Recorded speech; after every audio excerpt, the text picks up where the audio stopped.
Hi, welcome to this tutorial in which we will cover a target with a space pattern. And let's start to do the pattern by hand in Rhino, and then we will automate its placement on the target with Grasshopper.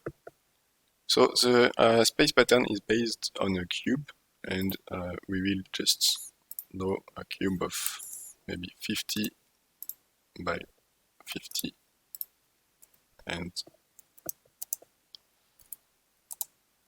50.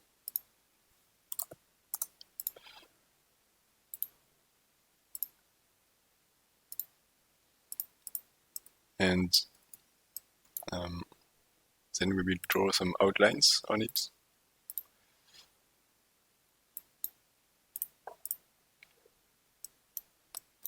So we can try to follow it. Otherwise, I think we just place it as something that you can download if you prefer, because it's quite easy to lose.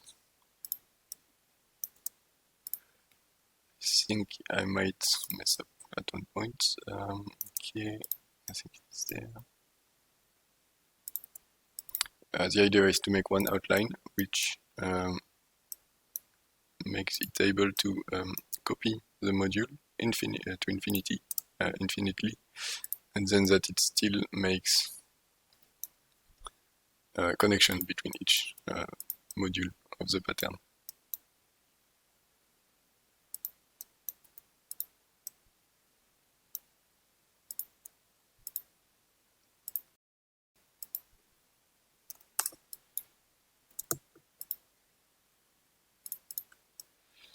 Okay, I think this is it. Yes, I will just show it.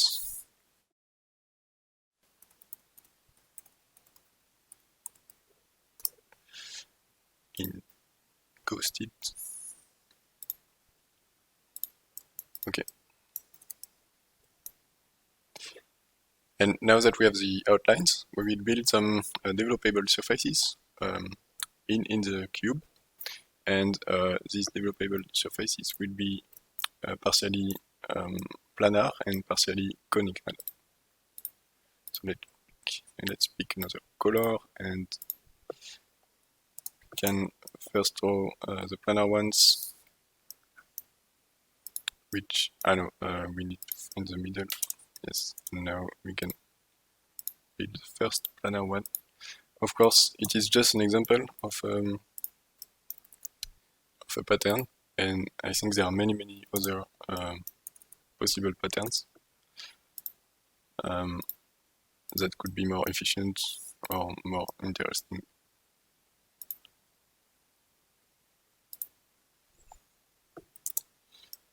And now let's do the conical parts, which will kind of be a loft between these edges, and we can draw an outline.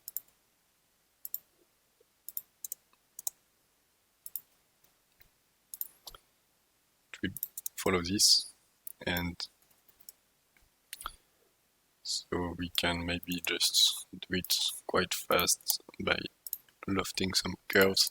But of course, in the end, the goal would be to automate everything in Grasshopper. I still wanted to show it like that because I think often it's maybe more efficient to start by hand, make some tests which can be faster, and then you can automate the process and optimize it.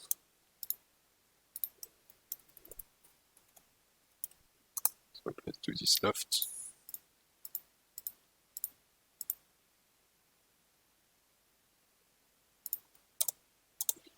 Okay, I don't know if it's just a rotation.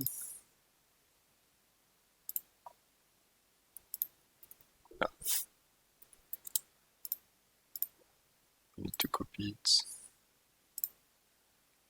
So rotation 3D around this axis, and then it makes the second loft, and then another rotation to make the other side. Okay, so here we have an example of a pattern which we will try to copy and see how it works when we have multiple ones. So let's just join all the surfaces. So it's only one object, it's only one polysurface. And see what happens when we copy it. So we could just copy it like this, but then you have not too many parts touching each other. So we will mirror the middle one. Yes, and so you see if we mirror each two pieces, each two module, then we have already two faces that connect here. And let's see what happens when we do it here. So again, not too many, but if we mirror it, I think it will be better. And yes, so here you see that we connect all the flat pieces, which were the weakest one because it has no curvature. Now that they are connected, it is much stiffer. And then you see that in the other part, all the curved pieces are touching each other, so we can connect them and be sure that they stay bended in this position. And again, it is just an example. I think there are other ways that maybe could be more stiff or anything. So you have to explore it if you want. Okay, so let's start to automate it now in Grasshopper and to see how we can place this on a surface, on a target surface. So we will just do a surface by hand first, in fact. So you can build it flat.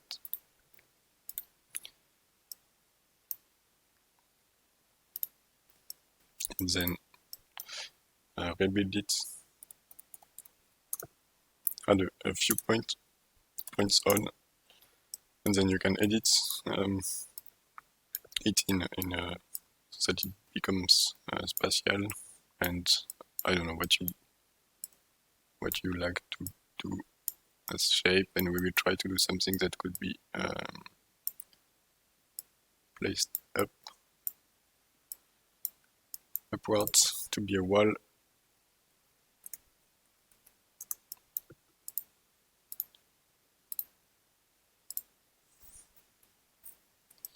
Like this, for example. And maybe this one will just fall, so we have to check the center of gravity. But okay, it's just an example. Okay, so let's import the module and the target in Grasshopper. So one will be module.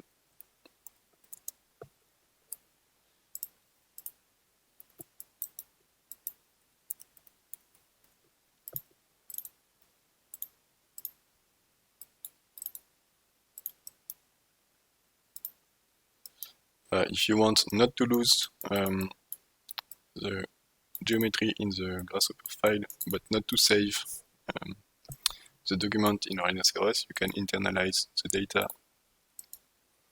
here so that it will stay just within the file.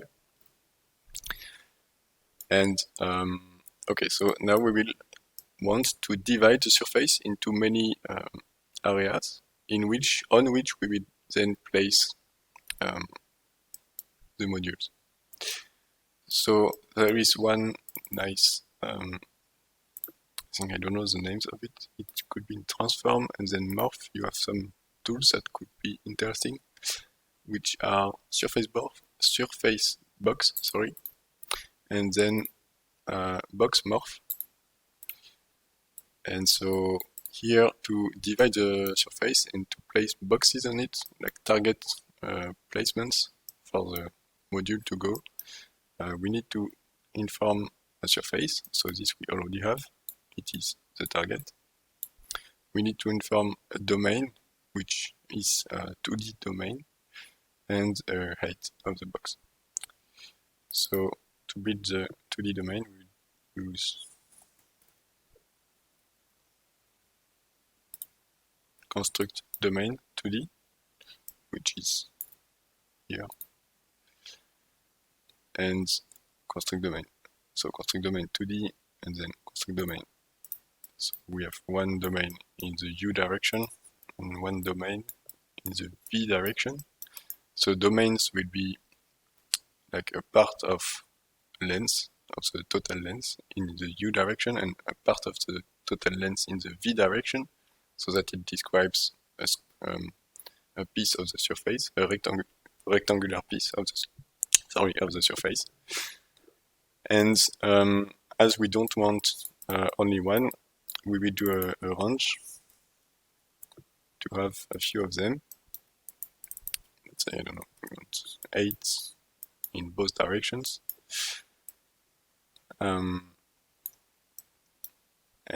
Yes, so we have the range here, and then we want a starting point of the domain and the ending, a starting number and ending number. So we will just call the index of the list of ranges. Maybe I will show what happens. Here it starts from 0, so we still want 0 at the beginning, but then the last one we want to erase it from the list. So we call the last one, and then for the second part we want to erase the first one. So we start with the first number, so that when we start to do the domains, we have the domain that goes of the first segment, second segment, etc., and up to 1. And sorry, in fact we will do the same domain in the V direction, and we will just graft it so that it covers all the surface. You can, if you want to understand, read all the domains that we created, or just visualized afterwards. Here we will just make sure that the surface is reparameterized by setting reparameterize, which means the domain, like the definition of the surface of U and V will be from 0 to 1. So that then when we say domain, okay, we just created this series of area, like rectangle areas on each surface, which corresponds to each 2D domain. And just to understand, if we don't reparameterize it, then it's parameters that goes not from 0 to 1, and as we indicate from 0 to 1, we just reparameterize it. Okay, so we have the boxes. We just miss a good height for it. So maybe as just check the scale. Yes, it goes there. But yes, something that makes more or less cubes is good. And now we are ready to do the box morph. So what it asks is a geometry. So again, I show where it comes from here. And we need a geometry that we will copy, so which is the module. So this that we draw. Then we need a reference. And we will just take the box that we did at the beginning. We call it ref. Internalize. And a target, which are all the boxes that we created on the surface. And now you see, it just bumped into the surface. And we have a copy of all the modules. But we still miss something. It is the mirrored of one of 2 modules. So for that, we will need to mirror the initial geometry, but not all of them, just one every 2 geometry, one every 2 modules. So for that, we will take the center of gravity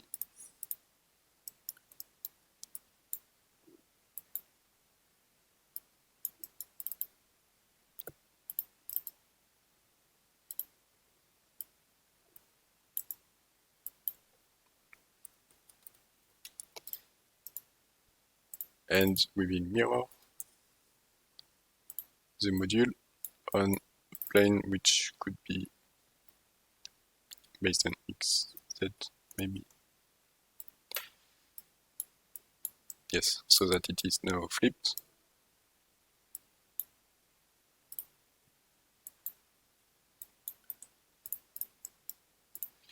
Okay, and okay, let's try to see what happens if we place a mirror. Then everything will be mirrored. We just want one out of two to be mirrored. So for that, we will do a small trick, because in fact we want, for example, this one not to be mirrored, this one yes, no, yes, and here we want also to be mirrored in the other direction. So we will just build a list to say if it's mirrored or not based on the tree.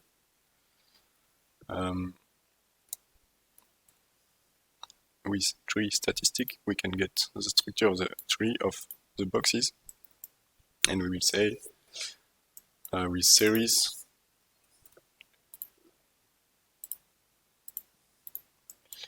we will do one the count of the branches, so that this will be the branch 0, 1, 2, etc. And then we will do another one which starts from this number and which has the length of each list. So that we have one list with 0, 1, 2, etc. And then the second start with 1, 2, 3. And then third start again with 2, 3, 4. And you can already see the pattern here. If we do modulus to get the result of the division with 2. This is an even number, not, and yes, and not, and then it is flipped. It starts with 1, then again it starts with 0. So this we can use as booleans to weave between the geometry which are mirrored and, sorry, let's make it more clear, mirrored and the initial module. So we weave it between the module and the mirrored module with this pattern. And I think, sorry, I will try to make it clear.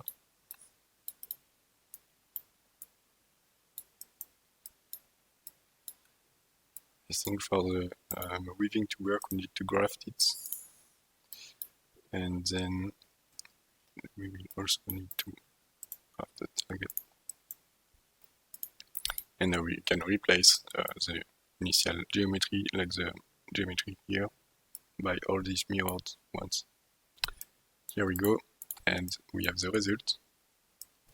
You see that using the pattern, using the booleans that we created, the first one is not mirrored, then yes, then not, and then the next branch, the first one is mirrored, then not, then yes, etc.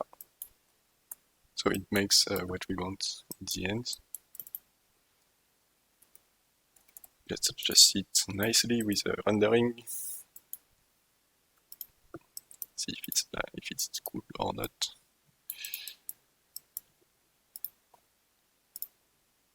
Okay.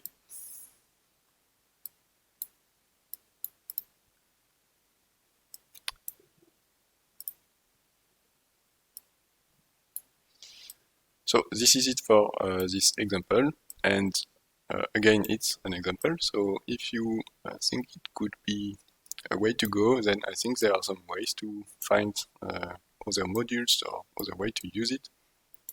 Also, a point is why after morphing it, I'm not sure if the faces are still developable, so it should be checked.